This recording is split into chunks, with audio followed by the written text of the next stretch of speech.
don't care who likes it or not, as long as we know it's the truth. As long as we know it's the truth. But I think it's really something that needs to be told. First of all, let me say that there's enough documentation now to make a case of what we're talking about, the Jesuits being involved in the Lincoln assassination and their cover-up.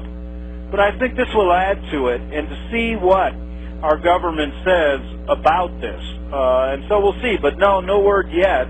I'm really looking forward to finding out what it was that the government archives have held in secret since Lincoln's assassination. That, to me, why would they? You know, think about it. Don't you think? Yeah, and who are they trying to protect? I mean, if it's any one person, any one individual, he'd have long been dead. So it has to be an institution, and we know through history that the Patriots during that time, Samuel Morse included, broke off diplomatic relations with the Vatican after the Lincoln assassination for this very reason, because they were involved in killing him, and they even were caught hiding one of the killers out, John Surratt, one of the hit team, in Rome. And that's a fact. And then they came back for a trial. So all this stuff is fact. I'm interested in seeing what the government's been hiding for so long, and will they ever release it? Because the real key to this thing is they've never changed. I mean, the Vatican is still controlling our government, even more today than they were back then. And they're controlling our military leaders have all been trained, most of them, the major ones, at Georgetown or Georgetown affiliated. So we have a serious problem, folks. And we are being basically manipulated, like I always mention on this show, basically manipulated and kept from the truth in so many different areas. And it isn't Catholic bashing to start saying these things, and that's how they hide. They've been hiding behind God and Jesus too long. Well, absolutely. And Luther knew it, Calvin knew it, and many of the Protestant protesters knew it. And what they've done now is they have completely eliminated any kind of true protest, and they have made the Protestant Church just an arm of Catholicism. Father Chiniquy said this about Samuel Morse back during their Civil War times. And it exists today, folks. It's the same thing. And they said this. He said that if the truth were known, and if the Protestants of both the North and the South would surely unite to exterminate the priests and the Jesuits, if they could hear what Professor Morris has said to me of the plots made in the very city of Rome to destroy this republic, and if they could learn how the priests, the nuns, and the monks, which daily land on our shores under the pretext of preaching their religion, instructing the people in their schools, taking care of the sick in the hospitals, are nothing else but the emissaries of the Pope, Napoleon, and other despots of Europe to undermine our institutions, alienate the hearts of our people from our Constitution and our laws, destroy our schools, and prepare a reign of anarchy here, as they have done in Ireland, in Mexico, and Spain, and wherever there are any people who want to be free. That could be said today, Tom? Well, absolutely. It certainly could. But you know what? You got people in the media saying, "Oh, this is twisted. Don't listen to Abraham Lincoln and Samuel Morse. They don't know what they're talking about." When I start really thinking about it, I start to really understand their control. And it gets me very upset because there are so many good people that are being misled. And that's why these guys need to be exposed. I came from the mainstream media, so my main concern was to try to get these stories printed there, which I knew they wouldn't do. And I even contacted some of my former sources that I used to work with, and they don't touch 9/11 at all. So I had to go to the alternative media. Right. And I was treated like a king by these guys until I told them, you know, I used to work in Rome, and I remember starting this story, and it always stuck in the back of my mind, the things I learned there. And I said, you know what, I want to see if there's any Americans who understand this story about Rome, about Father Marcinkus, all these people that I knew there that were crooks, the Archbishop from Chicago, the head of the Vatican Bank. I saw the papers come out about the 150 high-level priests that were 33-degree Freemasons or above. I saw the connections between the CIA, the mob, the Red Brigade, how they fostered terrorism, how the Vatican was connected, but never thought America would get to that point. Because I felt back then as a kid, God, we got a country that can fight these people, and I didn't understand it. So when I started looking at it here, I began to research it through people like Eric and others that have taken up this cause, that knew a lot more about it than I did, a lot more biblical stories about them. You know, I looked at it from both a biblical and a secular point of view. And so when I began to do that, began to cover that story, every one of these guys cut me off, would not talk to me, and in fact began to spread bad rumors about me, that I was a Mossad agent, that I was this, that I was that I was stealing their advertising. Well, that's their modus operandi. Yeah. When they have an enemy that's outspoken, that they can't refute the facts, they just slaughter you in the press. That's what they did to Alberto Rivera. That's what they do to everybody that steps out and reveals the truth about the Vatican. You're not going to be any exception to that. Neither am I. So that's why I say these guys are involved, because I know how they treated me.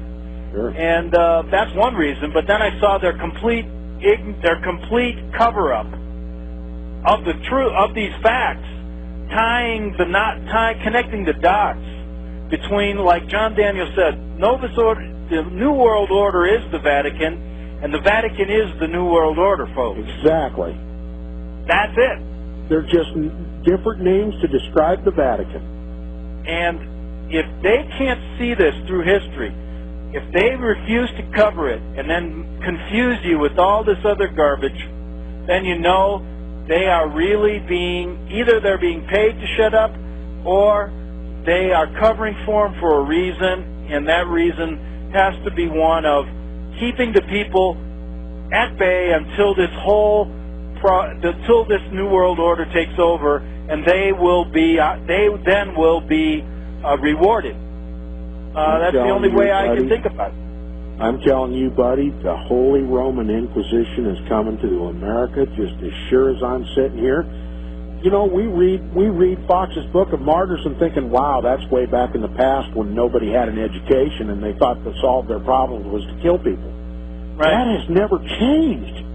That's what the Council of Trent was all about. It was the Counter-Reformation, the way to destroy Protestant America.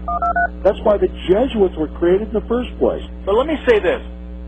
When we're talking about getting the truth about Abraham Lincoln across, Americans have to understand that what's going on today is what went on during our Civil War. Nothing has ever changed.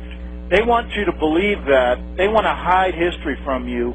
But let me read something that's so devastating, and maybe it'll make you just think about the Vatican if you don't really think these guys are involved in our government today. But listen to what Abraham Lincoln, who I think was one of the more honorable presidents that our country has ever had, who was killed by them. Listen to what Father Chenique said one night and what Abraham Lincoln said one night in a conversation during the Civil War they had. And Father Chenique said this. He said, when I was asked to come over and see the president, I arrived at the mansion door. He invited me to go with him into his study, and he said, well, you thought I was very busy, didn't you, Father Chenique? I must rest an hour with you. I'm in need of that rest. My head is aching. I feel as crushed under the burden on affairs which are on my shoulders. There are many important things about the plots of the Jesuits that I can learn only from you, Father. Please wait just a moment. I have just received some dispatches from General Grant, to which I must give an answer. My secretary is waiting for me. I must go to him right now, but please amuse yourself with those books during my short absence. 25 minutes later, Father Chenique says the president had returned with his face flushed with joy. Glorious news, Father. General Grant has again beaten Lee and forced him to retreat towards Richmond, when he will have to surrender before long. Grant is a real hero. But let us come to the question I want to put to you. Have you read the letter of the Pope to Jefferson Davis? What do you think of it?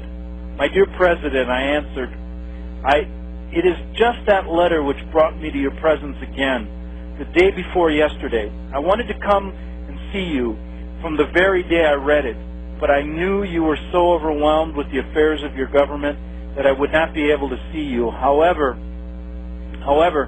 the anxieties of my mind were so that I determined to go over every barrier to warn you against the new dangers and plots which I knew would come out of the perfidious letter against your life. This letter from the Pope is a poison arrow thrown by the Pope at you personally, and it will be more than a miracle if it be not your irrevocable warrant of death. Before reading it, it is true that every Catholic could see by the bishops siding with the rebel cause that their church as a whole was against this free Republican government. However, a good number of liberty-loving Irish, German, and French Catholics, following more the instincts of their noble nature than the degrading principles of the church, enrolled themselves under the banners of liberty, and they have fought like heroes to detach these men from the rank and file of the northern armies and force them to help the cause of the rebellion, because the object of the intrigues of the Jesuits. Secret and pressing letters were addressed from Rome to the bishops, ordering them to weaken your armies by detaching those men from you.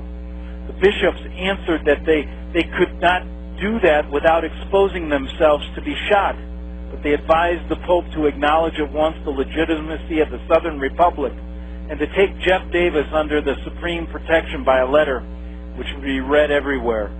And it goes on. But can you see, Tom, and I hope the listeners understand, that these are important facts that have been hidden. And the Church's goal, and the Vatican and the Jesuit goal, has not changed now. They're a lot slicker now. They seem to be doing a lot of great things, but it isn't so.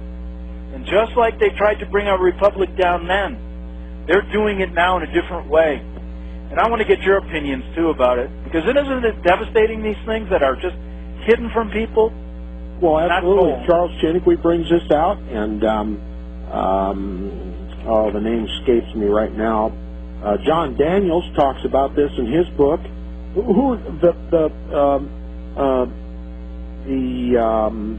The Enemy Unmasked and The Secret Terrorists by Bill Hughes brings all this information out. My history books, my high school history books, said nothing about the papacy interjecting itself during the Civil War. And that letter to Davis was nothing but a signal to the Catholics in the North to diminish their loyalties to the North. Exactly. The North like was heavily Catholic. The South was primarily Protestant. And when that letter surfaced in Jefferson's hands, having come from the Pope, that had a message, an unspoken message to the loyal Catholics in the North.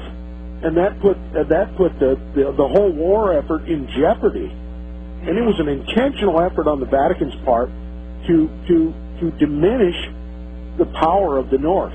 And you see to it that the South succeeded in seceding from the Union so that the papacy could divide and conquer. My history book said nothing about the Jesuit slave traders who went to Africa and bought up all the slaves and put them on I guess they were Muslim slave traders, bought them up and sold them to the Jesuit black trading ships that brought the slaves to this country. They literally had both sides of the dialectic, as they always do. They created the problem by selling slaves to the South in violation of our Constitution, declaring that man is equal in the sight of God. And that pitted the South against the very Constitution under which they were incorporated. Right.